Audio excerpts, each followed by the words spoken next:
आज कौन रोसे करी चलते बापा को ही पचार नवा। आज मेघुआ पाग अच्छे आज कौन रांधिबी ठीक अच्छी।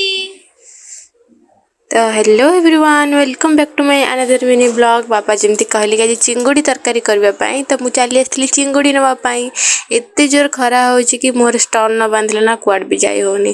तापर चिंगुड़ी नहीं मुझे चली आसली चिंगुड़ी को ये भल भाव सफा कर नौची कहीं चिंगुड़ी चोपाटा तो जमा रही खाया भल लगे से सब जाक चिंगुड़ी चोपा छड़े नहीं धोई धाई सारापर से लुण आउ हलदी पकईना मैरिनेट कर तापरे कढ़ा को एठी मु किछि समय पई गरम करबा को छाड़ी देथिली। तापरे कढ़ा गरम हो गला सेतिरे किछि तेल पकई एठी चिंगुड़ी सब मु भाजी नउची।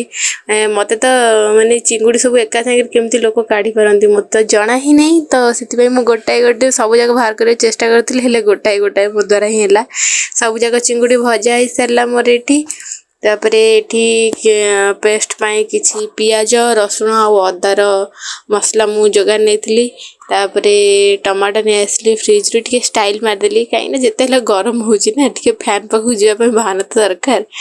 तापरे एठी टमाटर नहीं आस सारापर कढ़ा तेल ताती सारी गोटे तेजपत्र जमती मु चिरिकी नहीं जाइए। तापरे एठी जीरा आउ किछि चीनी पकईना किछि समय भाजिया छाड़ देती। तापर एठी हमर जो रेडी करिछा पेस्ट को पकई देगी तापर कटा टमाटो पकई नेथिली किछि समय कसी कसी सारिबा परे सेतिरे जेमती बेसिक मसला पड़े ना जमती लंका गुंड हल्दी गुंड जीरा आउ जीरा गुंड धनिया गुंड गरम मसला आउ होची एमती सब पकईना ताकू भल भाव कषि नहीं कहीं जेहेतु यहाँ चिंगुड़ी आ कंकड़ा एमती की सब आइस जिन जिते कषिबे ना से बहुत बढ़िया टेस्ट आसी थाए।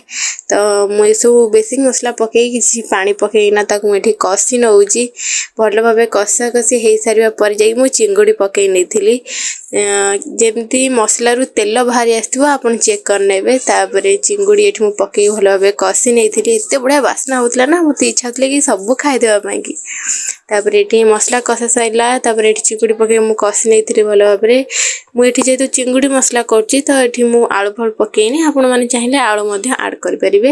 ये मुझे चिंगुड़ी कषा सरीगला ये किछिटा माने अल्प पानी पकई देती जमीती कि आमर ग्रेवी अनुसार रही बेसी झोल झोलिया न रही। तार ये मो रेडी होगला चिंगुड़ी तरकारी मु भी बनई खाई नौची बहुत टेस्टी होता। आपण मैंने भी एमती थे ट्राए करूँ। रोची नमस्कार जय जगन्नाथ।